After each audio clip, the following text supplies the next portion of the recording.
Quem destrói a família brasileira não é o gay, não é o LGBTQIA+. Quem destrói a família brasileira é o homem heterossexual. Eu não aguento mais acordar de manhã e a primeira notícia do telejornal ser uma mulher que foi atacada pelo marido, ou pelo ex-marido, ou pelo ex-namorado. Essa semana que eu tô gravando foram 3 casos seguidos, assim, foi a mulher que foi atropelada e vai ter que amputar as pernas, a outra que levou 6 tiros numa pastelaria e a outra que o cara foi lá, trancou em casa com os filhos, tacou fogo, matou todo mundo e ainda destruiu mais 20 casas. E até esse vídeo ir ao ar, infelizmente, a gente vai ter tido mais casos. Vocês estão percebendo o aumento nesses relatos? Aqui em São Paulo o ano nem acabou e já bateu o recorde da série histórica com 53 casos. E no Brasil todo, em 2024, a gente já tinha batido o recorde da série histórica com 1.459 vítimas. E algo me diz que esse ano a gente vai bater esse recorde também. E tudo nessas histórias é muito lamentável, é muito triste, assim, é um nível de tragédia, de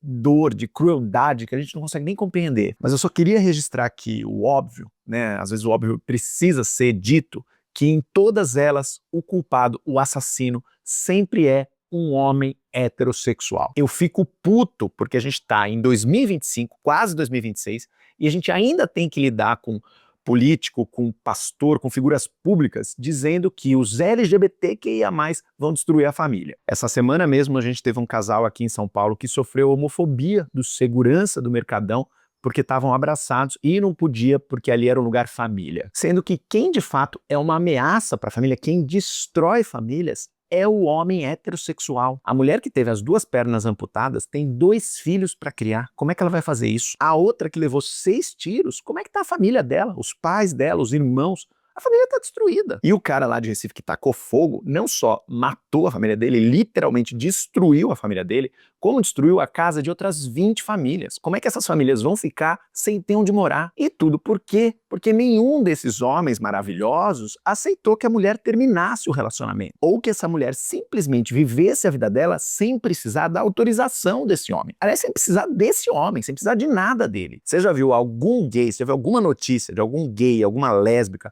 fazendo isso? Matando o ex-namorado simplesmente porque terminou o namoro? Então eu repito, quem destrói a família brasileira, literalmente, é o homem heterossexual. E te digo mais, os gays e os LGBTQIA+, são a salvação da família brasileira. E eu já te explico por quê.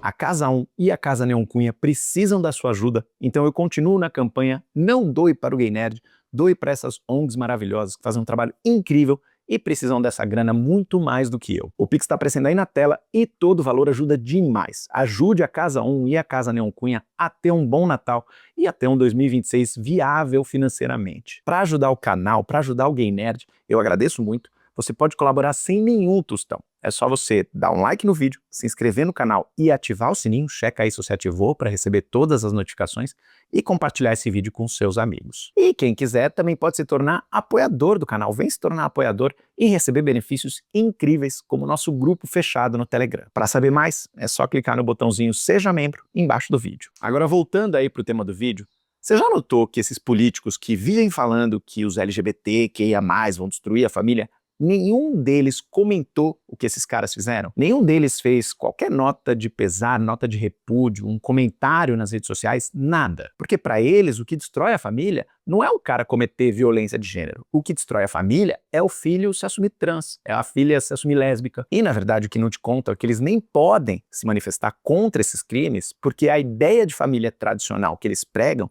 é exatamente essa que estimula a violência de gênero. A ideia de que o homem é o chefe da família, a cabeça da família, né? A figura de força, de controle, a figura a quem todo mundo deve obediência. Então, quando a mulher se recusa a obedecer, se recusa a ser uma propriedade desse homem, ele vai lá e matar ela. Se ela não vai ser dele, não vai ser de ninguém, porque ela é uma propriedade dele, ela não é um ser humano. Porque essa é a ideia de uma família conservadora, uma família que é uma propriedade, um troféu, né? Um símbolo que não pode fugir dos moldes, porque senão vai refletir negativamente para o chefe de família. Meu filho não pode ser gay, minha esposa se divorciar, né, me denunciar na delegacia, não pode. E toda vez que alguém replica esse discurso de que o homem tem que ser o chefe da família, tem que ser o provedor, seja a igreja falando isso, seja os políticos, seja os influenciadores, Red Pill, você segue criando uma nova geração de homens que acredita que a segurança para uma vida sem solidão, sem isolamento, sem rejeição é essa, uma família, uma esposa que ele controle, não que ele ame, que ele controle. Só que cada vez as mulheres estão aceitando menos isso. Uma parcela desse recorde nos feminicídios é exatamente porque as mulheres estão denunciando mais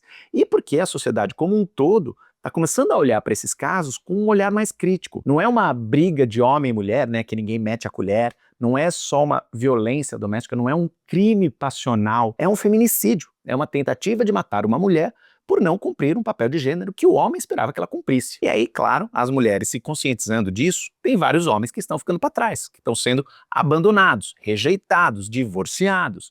E aí vem aquele papinho de epidemia de solidão masculina. Isso não é uma epidemia, gente, isso não surgiu do nada, não é um vírus. A culpa não é das mulheres, isso é auto-infligido, isso é causa e consequência. Sabe onde tem uma epidemia real de solidão masculina? Entre os homens gays. Todos os dias eu recebo história no meu Instagram, no meu e-mail, no meu WhatsApp, de gente triste, gente solitária, gente carente, gente que nunca se envolveu com ninguém, ou gente que até se envolve, mas a coisa não vai pra frente, não vira um namoro.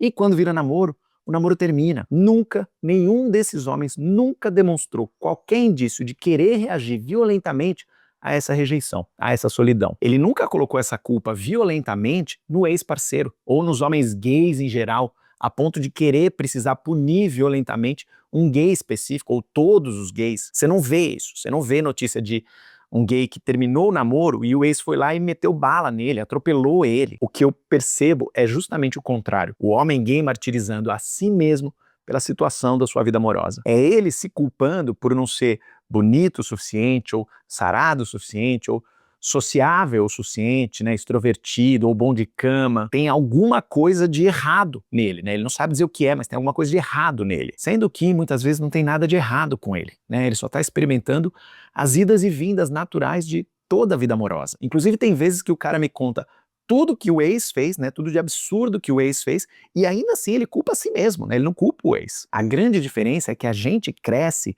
achando que a gente é errado, achando que a gente é um merda. E o hétero não. O hétero cresce sendo elogiado por ser simplesmente quem ele é, por fazer o básico. É aquela velha piadinha do eu queria ter a autoestima de um hétero medíocre, um hétero mediano. Porque é bem isso mesmo, né? O hétero já é validado o tempo todo, mesmo que ele não faça nada demais. Então, se algo tá errado na relação, como assim a culpa é dele? Claro que a culpa não é dele. Ele é perfeito, ele é um homem maravilhoso, né? Que toda mulher gostaria de ter. Esse é o discurso de todo Red Pill, né? Eu sou perfeito, eu sou um alfa. As mulheres é que são burras e não ficarem comigo. Claro que a culpa só pode ser da mulher que rejeitou ele, da ex-mulher, da ex-namorada. Essa crise do homem moderno, do homem contemporâneo que a gente está passando hoje, não é uma crise do homem, porque os gays são homens, estão passando pela mesma coisa e não estão reagindo violentamente como os héteros estão. Não é uma crise do homem, é uma crise da masculinidade tóxica. É uma crise desse conjunto de valores que está sendo ensinado completamente errado para esses homens e que agora, quanto mais a gente aponta esse erro, mais os conservadores se desesperam de que o mundo está mudando e que não deveria mudar, que tem que insistir nesses valores. E aí, a ironia disso tudo, né, dessa situação, é que quanto mais você olha para essa coisa toda, mais os LGBTQIA+, emergem não como a destruição da família tradicional, mas como a salvação da família tradicional. A gente é que está capitaneando esse processo de que uma outra masculinidade é possível. Uma masculinidade onde você entra numa relação de igual para igual. Seu parceiro está no mesmo nível que você. Ele não te deve nada só porque ele nasceu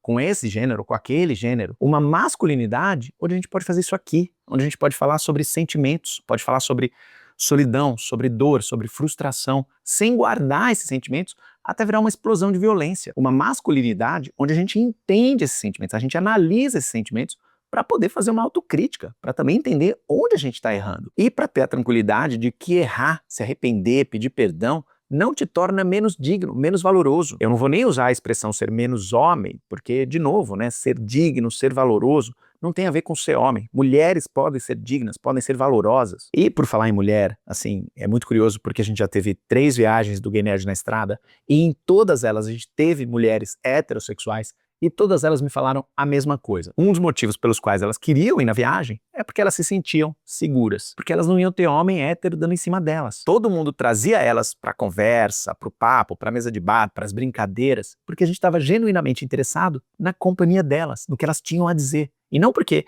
só a gente queria transar com elas. Elas estavam sendo genuinamente ouvidas por outros homens, incluídas por outros homens. O homem hétero fica aí achando que é dever dele proteger a mulher e não se dá conta de que tem mulher que quer ser protegida exatamente do homem hétero. Sabe qual é outro aspecto generalizado da masculinidade tóxica? O abandono paterno. O cara que faz o filho e deixa pra mãe criar. Por quê? Porque na cabeça dele, homem não precisa fazer essas coisas, né? Quem cuida, quem cria é a mãe, é a mulher. Então me diz aí, qual é a lógica disso, né? Se a família tradicional que precisa ser preservada é essa família do homem, da mulher e dos filhos, por que esse cara que abandona os filhos, abandona a mulher, por que ele não é considerado um destruidor da família? Por que o gay é que é? Gay que inclusive vai lá e adota essas crianças abandonadas por pais heterossexuais. Mais uma vez provando que ninguém está mais interessado em salvar famílias, construir famílias, do que os LGBTQIA+.